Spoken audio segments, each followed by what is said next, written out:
So ICE snatched up that TikTok influencer, Tatiana, the influencer that kept on doxing them, right up on her live stream. You see, when you F around, you find out.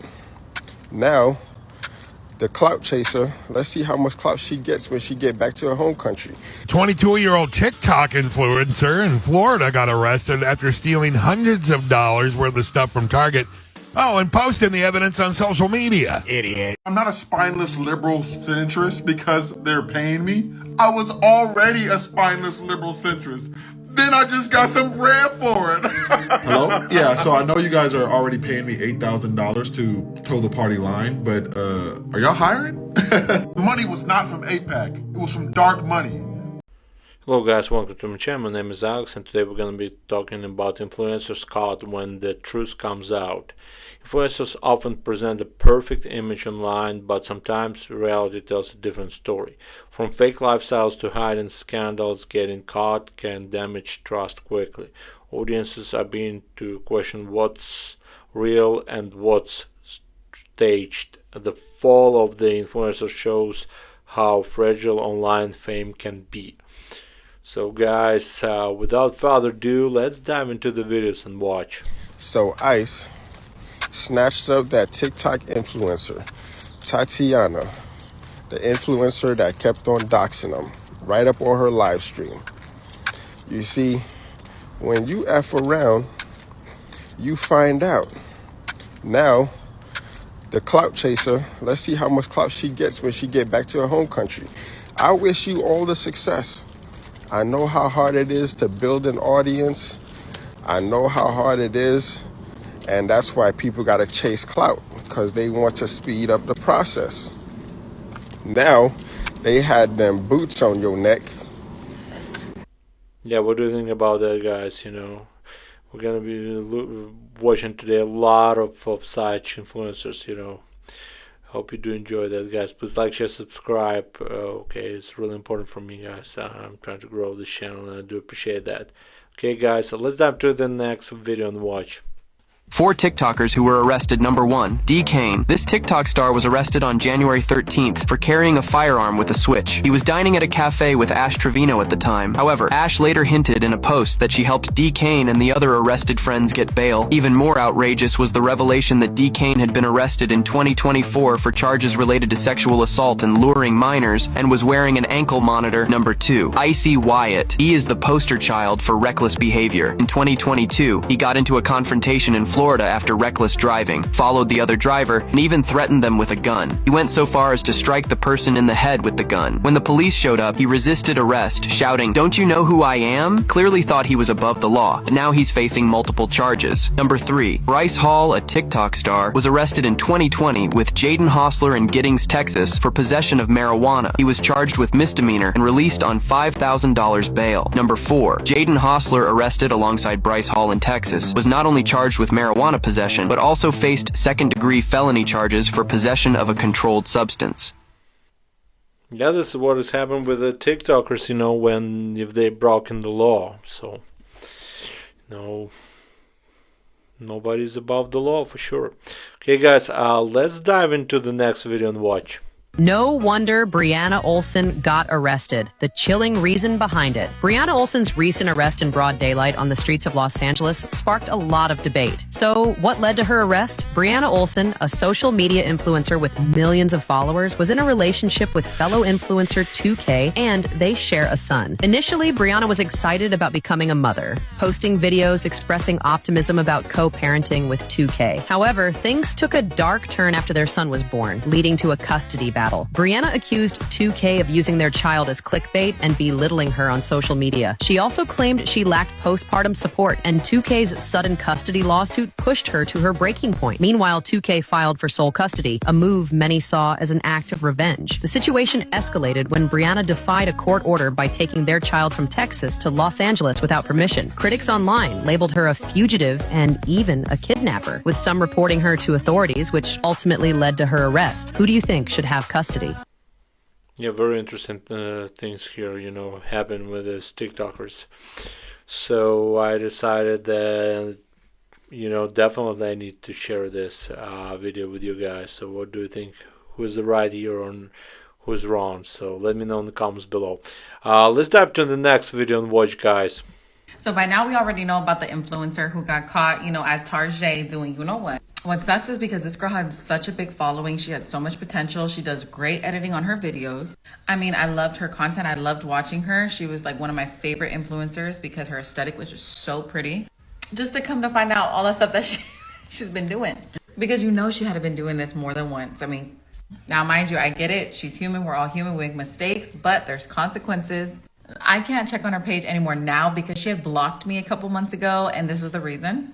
She had made a whole video about another influencer that lived in her town and that was copying her and her aesthetic, her lifestyle. And she claimed that this was her real life. That what you see on social media is her real life. Someone stalking your family is one thing, but someone actually following your influence and trying to copy your aesthetic, everybody's aesthetic on here is the same and just trying to make it. But in the end, just to find out that it all wasn't real to begin with. Yeah, this is what happens when you above the law. What do you think about that, guys? Let me know in the comments below. It's very interesting stories about TikTokers here, so I decided to share all of them with you guys today on our show. Okay, let's dive to the next video and watch.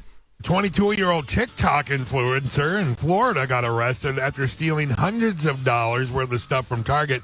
Oh, and posting the evidence on social media. Idiot. Yeah, here's a cop talking about how they were able to catch one Marlena Velez. We actually had one person reach out on Instagram and say, hey, I want to remain anonymous, but here's their name and date of birth and their Instagram handle. So from there, we were able to look up her social media and even find on TikTok, she posted a video that day of herself going to Target, buying these items, and then taking them home with her. Everything was documented, even the outfit that she wore. It shows like her getting ready with the outfit and even her glasses, and all of that matches in the TikTok with the attempt to identify photo that we put out. A very interesting TikToker. So it was some kind of a robbery that wasn't TikTok and it was shown on TikTok. It's pretty interesting, Oh, yeah, guys. What do you think about that? Let me know in the comments below. Let's dive to the next video. Glam by Yessie was recently arrested but just got released. And I made sure I came out at least cute again on this motherfucking mugshot, okay? It was never my intention to go to jail again, girl. Trust me. I did 32 hours and I fucking sat in that motherfucking shower and cried my ass out, okay? Because jail is nothing pretty. It was hell, okay? And I did 32 hours of that. But I'm just glad, that I'm out, and I'm just like, fuck, like, I was fucking going crazy in there, girl. Like, this was not a DUI. I cannot say what happened or talk about it because my lawyer is involved, and this is a legal matter, right? Like, they want to she was drunk. No, I was not drunk. I was not drunk. I didn't even get a sobriety test. I was going to a birthday dinner, okay? It was a traffic stop. It is what it is, bitch. It is what it is. Just clearing out my name that I did not have any type of open containers. No drinking was involved. This was not a DUI, DWI, or my second DUI, or under any type of fucking influence, okay? It turns out Glam by Yessie was charged for having less than 202 grams of a specific plant. Y'all know what I mean. She had to pay a bond amount of $2,000 to get released. In a lot of cases, real life and life on TikTok is a little bit different. A little bit. Okay, guys, let me know what do you think about that in the comments below, and let's dive to the next video and watch. There's not one, there's not two. There are 3 open class action lawsuits that were filed just this year against brands and their influencers for deceptive influencer practices by not disclosing the brand partnerships that they had. I'm Chris Degenars, a marketing ethics advisor and a global digital experience leader for the world's largest bicycle manufacturer. Between the Revolve lawsuit, the Shein lawsuit, and the Celsius Energy lawsuit, we are seeking $1 billion in damages across all 3 of these different lawsuits that are open right now. Now, the plaintiffs are alleging that all of these influencers and these brands deceived them by not clearly and conspicuously disclosing the partnerships that they had, which is against the Federal Trade Commission's endorsement guides. Now, I am a bit impressed, actually, that there are this many lawsuits coming to life about this. And I'm actually a little bit glad, because I think that this is good for the end consumer. I think that this is good for the market when we are holding brands accountable for deceptive practices. I actually want to go a step further and say that not only should the influencers be included as defendants, but I think that the talent managers are just as responsible for this. Everyone is to blame from my perspective. The brand should be educating and enforcing disclosures with their influencers. The influencers should be wanting to disclose partnerships with their followers to build that trust and transparency with them. And the talent managers are responsible for enforcing and educating the disclosures, but also for keeping the influencers out of risk, right? The influencers are now at risk of being included in these lawsuits, and are being included in these lawsuits because no one was educating them or enforcing disclosures. So my question is why are we okay with this as consumers? Why are we not more angry that influencers are burying their disclosures at the bottom of captions and holding these brands accountable and these influencers accountable when they do these types of things? Yeah, interesting thoughts, guys. You see, like, always do your research. Even if you decide to become a TikToker, you always do your researches about the laws and other stuff, Okay, guys, let's dive to the next video and watch. New York intern season is here, and if you plan to post some TikToks, you might want to watch how you go about it. Dadi Snacks is an Indian snack company selling South Asian popcorn. The creator running the company's socials is exposing and de-influencing influencers. The creator stitches out-of-touch videos about people complaining about money, public transportation, and just overall content. The creator is also exposing food influencers for their reviews on interestingly expensive foods and also on their word choice for ethnic and cultural cuisines.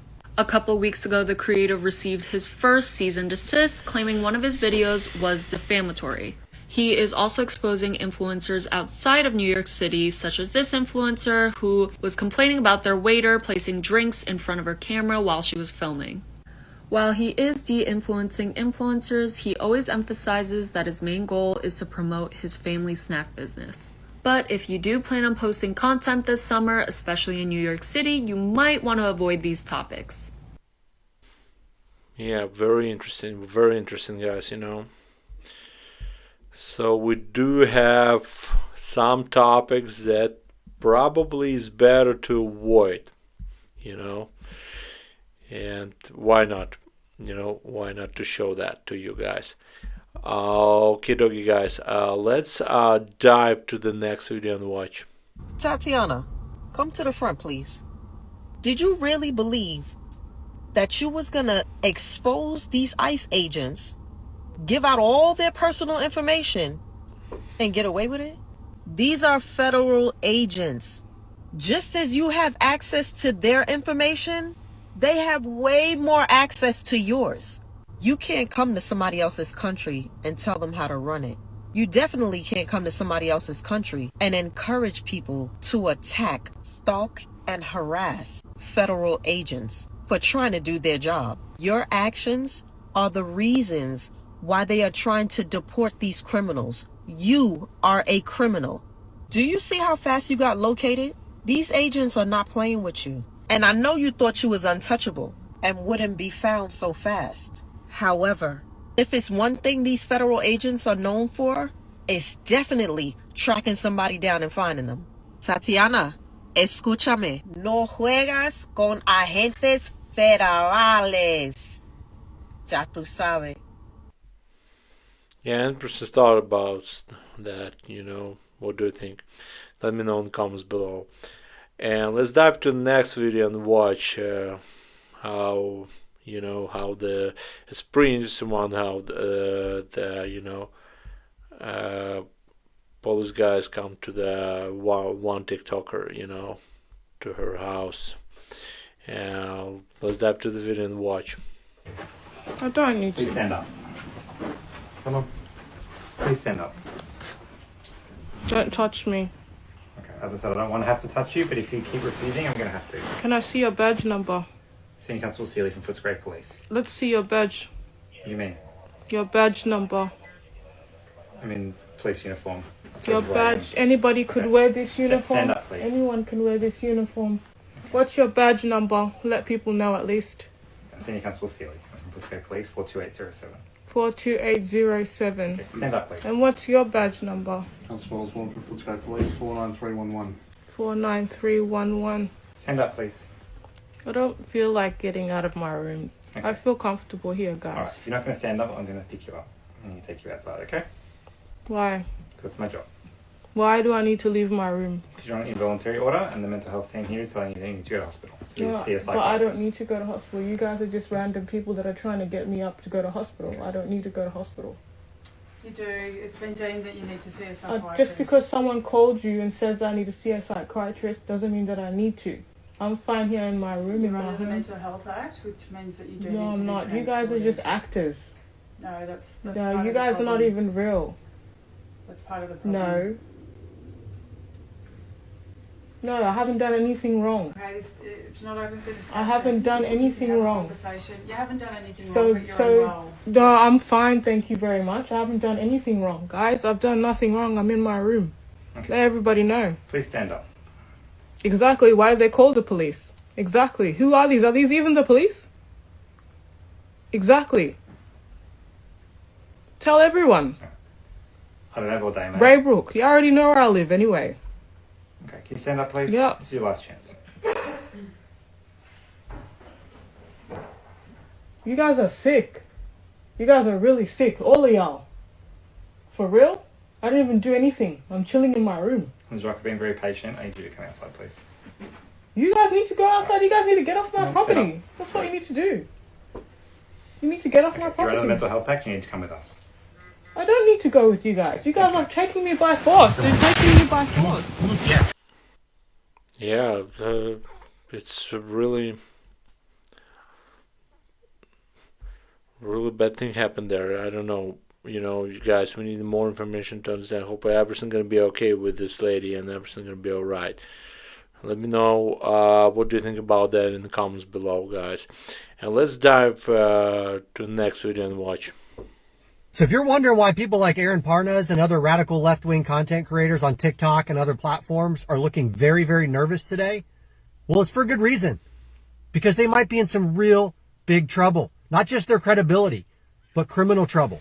So by now you've probably heard about the Wired magazine story that just exposed that 90 radical left-wing content creators across multiple platforms have been getting paid a lot of money from a dark money organization, a dark money group called the 1630 Fund. And don't worry, we're going to get to the 1630 Fund here in a couple minutes because you need to know who's actually funding this organization that's paying these people. But first, since Aaron Parnas is one of the people mentioned personally in that article, let's hear from him as he tries to make it go away. Many of you have commented about this article that came out in The Wired, asking if I've sold out, if I've taken money to push political talking points. The answer is no. Number one, this group never paid me for any content. This group never had control over any of my content. This group is a public cohort. Nothing was secret. But I want to make clear that if there was ever a situation where a quote-unquote dark money group tried to pay me to push a narrative, I'd say absolutely not. So Aaron, are you calling Taylor a liar? Are you saying that that Wired magazine article was not true? Because a dark money group did pay you, according to them, $8,000 a month, along with about 90 other people. They paid them. And they did have editorial control over their content. And the article also goes on to say that their contract required them not to disclose the relationship. So it wasn't transparent. It wasn't out in the open at all. In fact, it was the exact opposite. And why is that a problem? Well, for a couple of reasons. First of all, because TikTok has community guidelines that require paid endorsements to disclose themselves. Yeah, you see it, it's right there. Commercial disclosure and paid marketing. And why is this such a big deal? Because content creators like me, who've never taken a penny from anybody except from the Creator Fund, constantly have to deal with people reporting my videos. Mine. That's right. My videos as branded content, accusing me of getting paid for my videos. And I've never taken a penny from them. They have.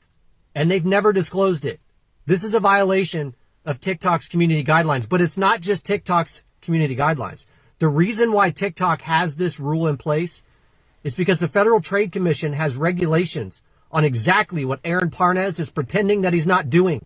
You see, it's all covered right here under the Guides Concerning the Use of Endorsements and Testimonials in Advertising, codified under 16 CFR Part 255.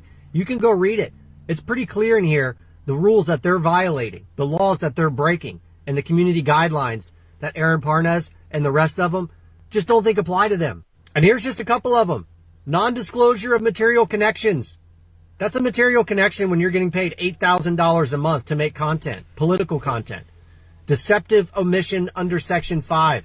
You see, because when they omit their financial ties, these creators are creating an illusion that these opinions are in fact theirs when we don't know that for certain.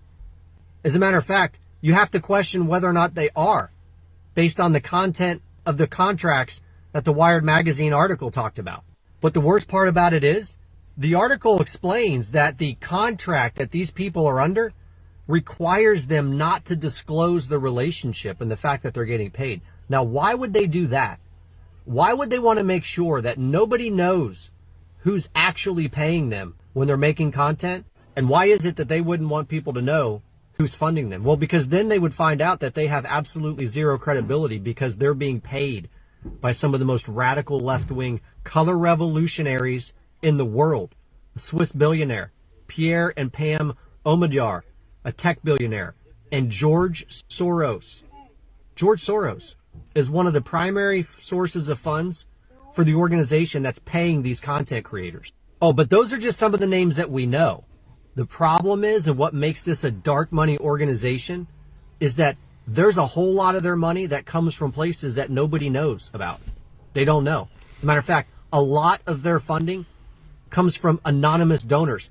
Hundreds of millions of dollars flowing into a radical left-wing non-governmental organization, a non-profit organization, quote unquote, that's being used to pay people to drive a color revolution across social media. And now we know who's behind it, and we know who the front of it is.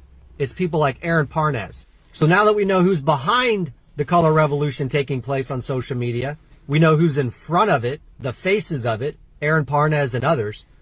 It's time for us to start demanding that the Federal Trade Commission step in and investigate these people, that organization, and their engagement taking place on places like TikTok, because the FTC has a rule in place that says every single violation of non-disclosure could be as much as a $51,744 fine.